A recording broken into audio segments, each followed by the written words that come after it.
This is the reason why it appears dealers lowball on certain coins. I want to explain this, so stay tuned. But first, here's my website, CoinHelpu.com.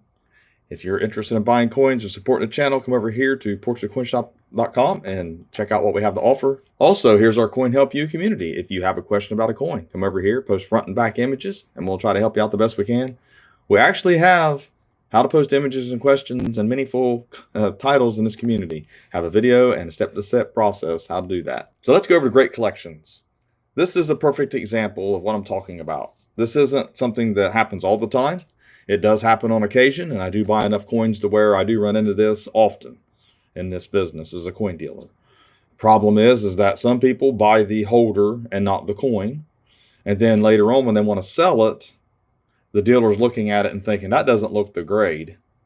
The thing is, this is a 1901 AU58 Morgan dollar, and it jumps an AU58 from AU55. And this coin does not look like an AU58 coin in hand. I own this coin. I sent it to Great Collections to sell it. And I'm here to tell you, we bought it from another dealer wholesale. We bought it with a bunch of coins. And when we sat down here at the shop, me and my partner, before I bought the coin shop out, this is 2019, agreed this is probably not the grade. Let's send it to auction. Let's just take our loss. And we did. Because it only sold for $695. And I can tell you, we probably had about $900 in it. I know we did. Wholesale was around $900 back then, or $1,000, something like that in gray sheet in 2019. I'm telling you, I'll show you. Just as an example, right now, PCGS has this coin listed at $1,850. $1,850 for an AU58. And we can back it up here. And we're going to look at some other values. And you can take a look at what it does. It jumps. Look at this. $775 in AU55. It jumps to $1,850 in AU58. When someone brings this coin into the shop and it's graded by a reputable grading company like NGC, what do you offer them as a coin dealer if it doesn't look AU58? Knowing what I know right here, I'm not trying to rip somebody off. I'm not trying to justify why I would rip somebody off. But I am not in the business of losing money. But typically I would pay 30% of that $1,850, and I would lose my hind end if that coin did not look like AU58 to the person that bought it from me. I can promise you. You saw it. I can show you firsthand. This is firsthand knowledge, 100% accurate fact. So here is a 1901 and an AU58 holder for NGC, $1,050. So, okay, that was updated 5/19 to 2021. Is that updated? Not really. I mean, we're talking about over a year-old price.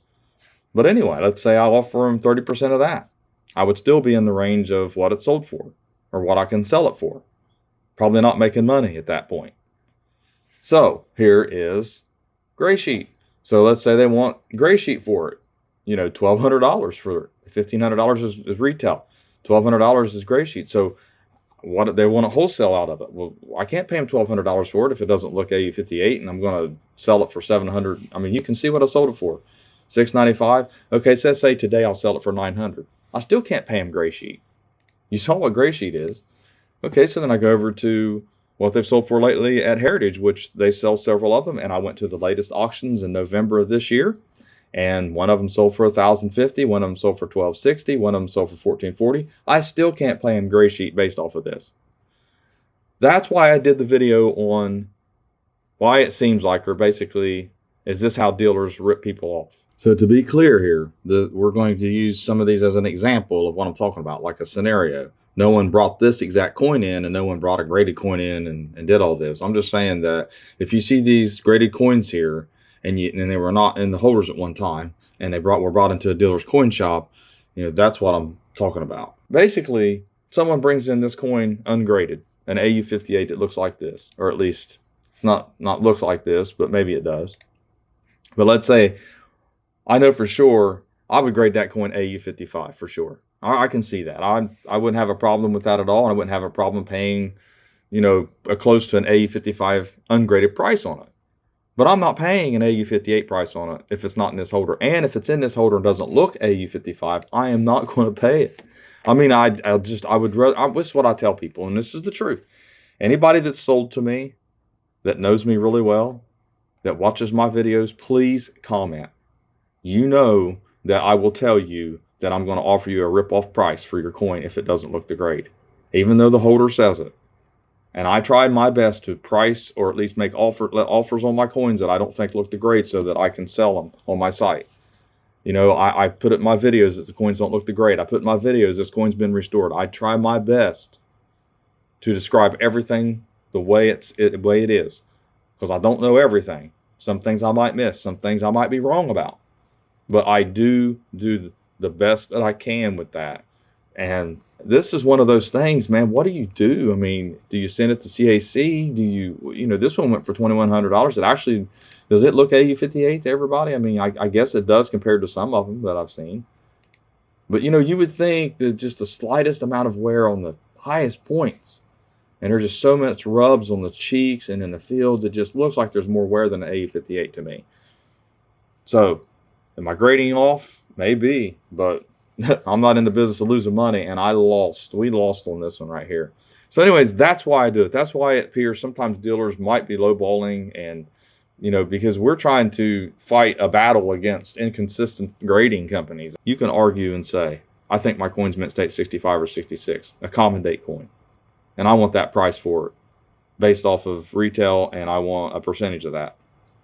But I might think it's only 65. It's a grading game. There's no justification of ripping people off here. You're trying to make the best business decision as well as being fair to the customer, but also being realistic when you understand the business a little bit better than the person that walks in that door with the coins. You know, that's the hard part. And I can tell you a couple things here. You know, people buy coins like this thinking they're getting a really good deal, but in reality, there are certain coins that are a little overgraded in holders that are really worth a lot of money in that grade, but yet since they don't look the grade, they make their rounds among dealers. Literally, when we didn't sell this coin at the shop, we did take it to a couple coin shows and let some dealers look at it, see if anyone thought maybe we were wrong and maybe it did look the grade and they was interested in it, and nobody bit. Everybody agreed. There's a lot of dealers won't even buy a coin like this because it's just too risky, and I get that. I'm not talking about dealers who offer you less on bullion, try to rip you off on common date coins or stuff like that. We're talking about coins that, you know, can have a lot of value. And if some of these coins like this 1901, come in the coin shop ungraded, there's always that chance that it's clean. There's always this chance that it's not going to grade what you think it's going to grade. And this happens a lot in this business. And, you know, you take someone who is just stuck on their coin being a certain grade. Let's say they've got an 84S Morgan dollar or a 1909S VDV Lincoln cent or an 1877 Indian cent. And when they come into the door, they're like, I think it's 65, or I think this one's mint state 60 because the 84S is worth a lot of money in AU58 and mint state 60. And of course, we all know the 1909S VDV and the Indian cent 1877 is worth a lot. But if someone's starting to carry on about, you know, I think it's mint state or I think it's this, and there's just no guarantee. What if it's questionable toning? What if it's questionable collar? What if it's clean? What if it's not the grade? These are all things on the fly that a dealer has to think of. You have to be very tactful how you tell somebody, because I always pass. I always tell them I'm probably not a buyer today. I don't think it's that grade. And that's how I handle it instead of trying to offer. Because before I used to tell people, I'm like, look, I'm going to offer you a pretty low ball offer. I'm probably going to, it's a rip off price for this if it really is the grade. You know, and I tell myself I just don't want to buy it. And that's how I do it. I do pass up coins on a regular basis because of that. It's just better not to deal with it. And I know they're going to go to another dealer and they're going to think dealers are ripoffs. So I can tell you this, just put yourself in a coin dealer's shoes about this 1901 AU58. What about an 84S AU58? Look at how it jumped. Just go over to the Morgan Dollar Price Guide and check them out. A 96.0 in AU58. Just see those jumps. And someone brings a coin in like that, and they're sure that it's an AU58. It might even be clean for all they know, but they're bringing it in thinking it's an AU58. They're hoping it's an AU58. And I always recommend that they send it off themselves if we can't come to a deal. And that happens a lot, and there's no insults there.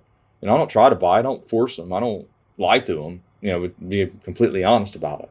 But I will probably lowball on that coin because of the fact that it looks AU55 to me. So I want to base my buy price off AU55.